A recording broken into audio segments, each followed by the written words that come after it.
정용섭의 인문학적 성서 읽기 로마서 법과 자유 부록 6 설교 2005년 8월 21일 카리스마 공동체 로마서 12장 1에서 8절 몸의 예배 바울은 로마서 1에서 11장에서 하나님의 구원이 이방인들과 유대인 모두에게 임하게 되었다는 사실을 분명하게 지적했습니다. 그의 논리는 명백합니다.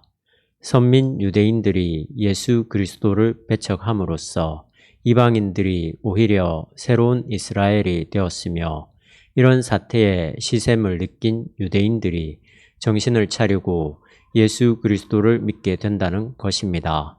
율법에 의해서 유대인과 이방인이 구별되었지만 이제 예수 그리스도의 복음에 의해서 그런 구별이 철폐되고 모든 사람들이 구원받을 수 있는 길이 열리게 되었습니다. 이렇듯 신학적인 색채가 농후한 칭의론 문제를 정리한 다음에 바울은 12장에서 참된 예배가 무엇인지에 관한 가르침을 제시하고 있습니다. 이런 글쓰기의 순서는 매우 자연스럽습니다. 기독교의 교리는 교리 자체를 위해서라기보다는 그런 교리를 배운 사람의 삶을 목표로 하기 때문입니다. 기독교인의 삶은 바로 예배로부터 시작합니다. 예배는 개인의 문제이기도 하고 교회 전체의 문제이기도 합니다. 개인도 예배를 드리고 공동체 전체도 예배를 드립니다. 1절 말씀을 보십시오. 여러분 자신을 하느님께서 기쁘게 받아주실 거룩한 산 제물로 바치십시오. 그것이 여러분이 드릴 진정한 예배입니다. 공동 번역은 여러분 자신을 이라고 번역했지만 이 단어는 원래 여러분의 몸을 가리킵니다. 2절에서 이 세상을 본받지 말고 새 사람이 되라고 권면한 다음에 이어서 하나님의 뜻에 맞는 삶이 무엇인지 분별하라고 가르칩니다. 바울이 1, 2절에서 강조하고 있는 것은 결국 구원받은 사람의 삶에 관한 것입니다. 우리의 몸을 하나님께 제물로 드리는 것이 곧 진정한 예배라거나 새 사람이 된다거나 완전한 것을 분간한다는 것은 모두가 바로 구원받는 사람이 어떻게 살아야 하는가에 관한 가르침입니다. 이런 가르침은 옳습니다. 기독교 신앙은 단지 자신의 개인적인 영혼 문제에만 머무르지 않고 구체적인 삶, 특히 더불어 공동체를 꾸려야 할 구체적인 삶을 지향하고 있습니다. 이런 점에서 하나님의 나라는 말에 있지 않고 능력에 있다는 바울의 주장은 옳습니다. 우리는 늘 이런 성찰을 게을리하지 말아야 합니다. 오늘 우리의 신앙이 과연 실제적인 삶의 현장에서 능력으로 나타나는가를 말입니다. 단지 형식적으로 드려지는 이런 예배에만 만족할 게 아니라 우리의 삶 자체가 예배로 승화되고 있는지를 말입니다. 예수 그리스도를 믿음으로 구원받았다는 그런 증거들이 우리의 삶에서 체화되고 있는지를 말입니다.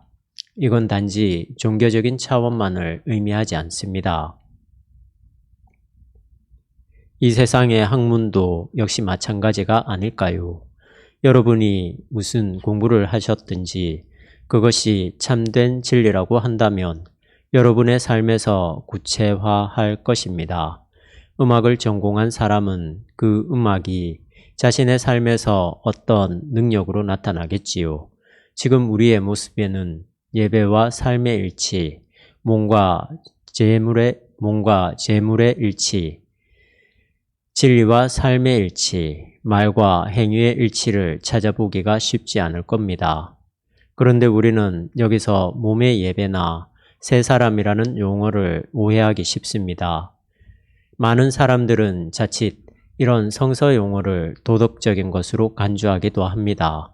우리가 경제 정의를 실천한다거나 노숙자를 돕는다거나 거짓말을 하지 않는 삶이 곧 구원받은 사람의 모습이라고 생각합니다. 이런 삶의 모습들이 물론 가치 있는 것이긴 하지만 우리는 지금 성서의 가르침에 관심을 기울여야 합니다. 바울이 지금 그런 것들을 염두에 두고 말하는 걸까요? 그렇지는 않습니다. 이런 건 바울이 극복하려고 했던 율법주의에 가깝습니다. 그렇다면 몸의 예배라는 게 이런 율법이나 도덕과 아무런 상관이 없는 걸 말하나요? 반드시 그렇지만도 않습니다. 여기에 바로 기독교 신앙과 삶의 긴장이 있습니다. 도덕주의나 율법주의는 아니지만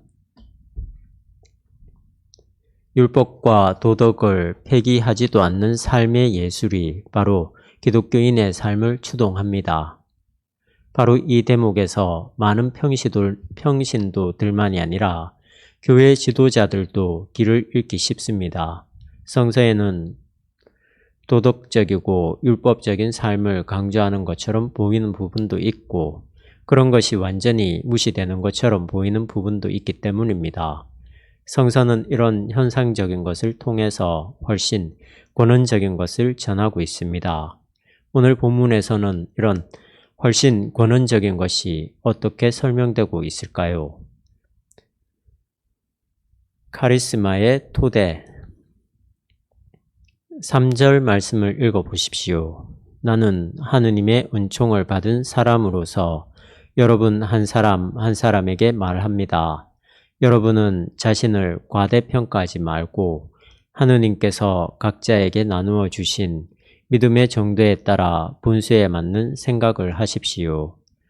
바울은 자신을 가리켜 은총을 받은 사람이라고 규정하고 있습니다.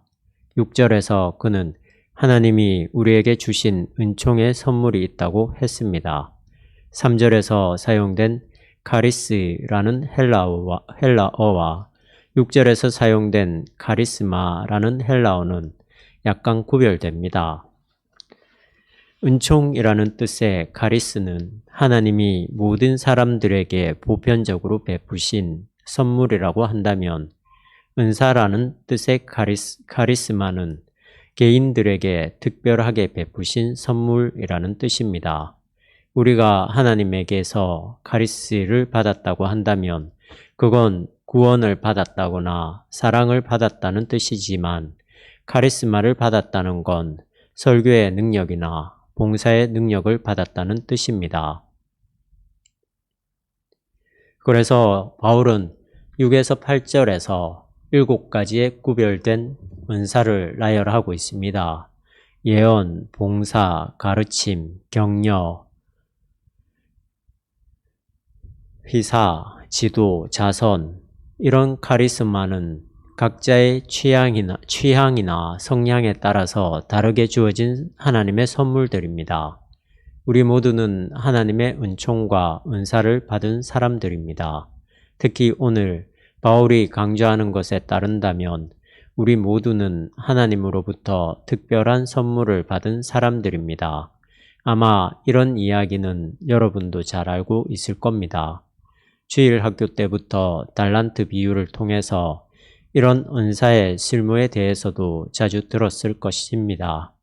하나님이 주신 선물을 적극적으로 활용하는 사람에게는 더 많은 선물이 주어질 것이고 그것을 묵혀두는 사람에게는 먼저 주어진 것마저 빼앗긴다는 식으로 들었습니다. 이건 옳은 말입니다. 수영 선수는 매일 그 기술을 갈고 닦아야만 인류 선수로 살아남을 수 있습니다. 학교 선생들도 역시 마찬가지입니다. 가르치는 내용이 계속해서 심화되어야만 그는 선생의 역할을 지켜낼 수 있을 겁니다.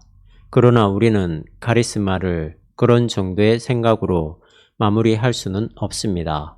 우리의 삶이 곧 하나님의 카리스마로 여긴다는 것은 이 세계를 근본적으로 새롭게 또는 다르게 본다는 뜻입니다. 무슨 말입니까? 아주 간단한 말입니다. 카리스마는 하나님의 특별한 선물입니다. 카리스마는 우리의 것이 아니라 하나님으로부터 주어진 것입니다.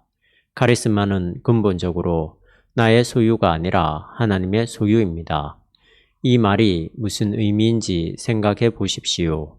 내 소유가 아니니까 남을 위해서 봉사하라는 뜻이라고 생각하십니까? 이렇게 생각해도 좋지만 한 걸음 더 들어가서 생각해 보십시오. 그렇습니다. 카리스마는 그 토대가 하나님입니다. 그렇다면 결국 모든 카리스마는 존재론적으로 동일하다는 뜻입니다. 하나님에게서 온 것인데 좋은 게 있고 나쁜 게 있을까요? 아니, 정확하게 말하면 더 좋은 게 있고 덜 좋은 게 있을까요? 그럴 수가 없습니다. 하나님에게서 온 것은 모두가 똑같은 정도로 가치가 있습니다. 이런 카리스마의 원리를 우리 삶과 연결시킨다면 결국 우리의 삶은 결코 가치론적으로 구별될 수 없다는 말이 됩니다. 여러분은 모든 삶이 평등하다거나 인권이 천부적이라는 말을 평소에 자주 들었을 겁니다. 문제는 우리가 그런 말을 정보로 간직하고 있을 뿐이지 실제적인 삶의 능력으로 나타나지 않는다는 데에 있습니다. 생각해 보십시오. 서울대학교나 이곳 하양에 있는 대구 가톨릭대학교나 똑같다고 한다면 누가 고지 듣겠습니까? 사람들은 좋은 것과 나쁜 것, 가치 있는 것과 없는 것을 명백하게 구분하는데 익숙하기 때문에 모든 삶이, 모든 소질과 모든 재주가 결국 존재론적으로 똑같다는 말을 인정하지 않습니다. 그러나 오해하지 마십시오. 학문적인 진지성이 무의미하다거나 삶에 대한 성실성이 무의미하다는 뜻으로 이렇게 말씀드리는 게 아닙니다. 지금 우리는 우리의 삶에 개입되어 있는 하나님의 선물이 본질적으로 똑같이 귀하다는 것을 언급하고 있을 뿐이지 그것에 대한 인간의 태도까지 똑같다는 게 아닙니다. 하나님의 선물은 우리 눈에 크게 보이든 작게 보이든 가치 있어 보이든 아니든 전혀 개의치 않고 동일하게 최선이라는 뜻입니다.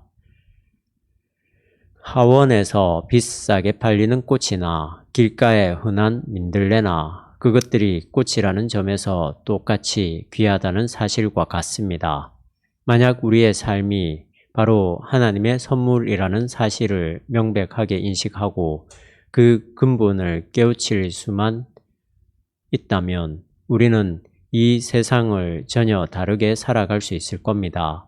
우리의 삶이 하나님과 연결되어 있다는 사실을 실체적으로 깨우칠 수만 있다면 우리는 분명히 전혀 새로운 시각으로 이 세상을 바라볼 수 있을 겁니다.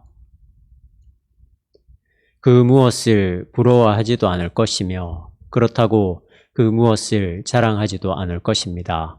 내가 자랑할 만한 것이나 내가 남에게 부러워하는 것이나 아무런 차이가 없다면 결국 우리는 그런 것에 집착하는 게 아니라 그것의 권원인 하나님에게 집중할 수 있기 때문입니다. 카리스마의 적용.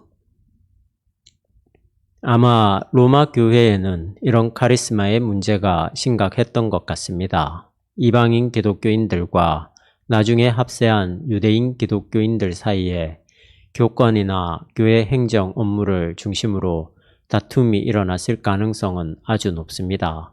어떤 사람들은 자기가 잘난 척하고 떠들어대지 않았을까요? 그래서 그런지 바울은 이렇게 권면했습니다. 여러분은 자신을 과대평가하지 말고 하나님께서 각자에게 나누어 주신 믿음의 정도에 따라 분수에 맞는 생각을 하십시오. 3절 후반절. 자신을 과대평가하는 게 바로 인간의 본성인지 모르겠습니다. 정치인들이 자기를 과대포장하거나 기업가들이 자기 회사를 과대 광고하는 것은 그러려니 할 수 있지만 교회와 신자들이 자신을 과대평가하는 것은 심각한 문제입니다. 이런 현상에 대해서 저는 이 시간에 더 이상 언급하지 않겠습니다. 대신 오늘 우리의 설교 주제와 연관해서 왜 이렇게 자기를 과대평가하는 일들이 벌어지는가에 관해서 바울의 설명에 따라서 한마디 짓겠습니다. 바울은 고린도전서 12장에서 역시 오늘 본문과 거의 비슷한 구조로 교회와 카리스마를 설명했습니다. 그는 교회 공동체를 몸으로 비유하고 있습니다. 몸에는 많은 지체가 있듯이 교회에도 역시 여러 카리스마가 있다는 것입니다. 4, 5절 말씀을 보십시오. 사람의 몸은 하나이지만 그 몸에는 여러 가지 지체가 있고 그 지체의 기능도 각각 다릅니다. 이와 같이 우리도 수요는 많지만 그리스도 안에서 한 몸을 이루고 각각 서로의 지체 구실을 하고 있습니다. 바울의 비유는 매우 생생합니다. 손가락도 몸에 붙어 있고 눈동자도 몸에 붙어 있습니다. 여기서 각각의 지체가 유기적으로 한 몸을 이루고 있다는 사실이 중요합니다. 이 말은 곧 손, 발, 심장, 귀 등등 이런 모든 지체를 통틀어서 몸이라고 한다는 뜻입니다. 몸의 한 부분이 병들었을 경우에는 몸 전체가 이 병든 현상에 연루되는 이유가 여기에 있습니다. 요즘은 흔하지 않지만 옛날에는 손톱과 닿아 있는 부분이 곱는 생인손이 많았습니다. 생인손을 적시에 치료하지 못하고 덧나게 되면 밤잠을 잘 수 없을 정도로 고통스럽습니다. 우리 몸의 일부가 병들었지만 결국 몸 전체가 고통스럽습니다. 몸 전체가 유기적으로 연결되어 있다는 사실을 눈치채고 있는 사람들은 있겠지만 교회 공동체, 더 나아가서 사회 공동체도 역시 그렇다는 사실을 아는 사람은 별로 많지 않습니다. 예컨대 교회 안에서 또는 사회에서 빈익빈 부익부라는 양극화 현상이 심화되어도 우리는 아무런 고통을 받지 않습니다. 생태계가 허물어져도 자신의 집에 정수기와 공기 정화기만 있으면 아무런 고통을 느끼지 않습니다. 오히려 자기를 과대평가하기 위해서 온몸을 던지며 살아갈 뿐입니다. 이렇게 사분오열된 공동체는 결코 카리스마 공동체가 아닙니다. 카리스마 공동체가 아니면 결국 생명은 죽게 되어 있습니다. 왜냐하면 생명은 오직 하나님의 것이기 때문입니다. 오늘 교회는 참된 의미에서 이런 유기적인 단일성을 회복하고 있을까요? 이런 카리스마 공동체 정신이 교회 안에서 확산되어 가고 있나요? 더 나아가 기독교인들은 이런 카리스마 공동체의 의미를 이 세상에 삶과 몸으로 전달하고 있을까요? 여러분, 교회의 미래는 바로 이런 카리스마 공동체를 지향하는지 아닌지에 달려 있습니다. 왜냐하면 카리스마 공동체만이 생명 지향적 공동체이기 때문입니다.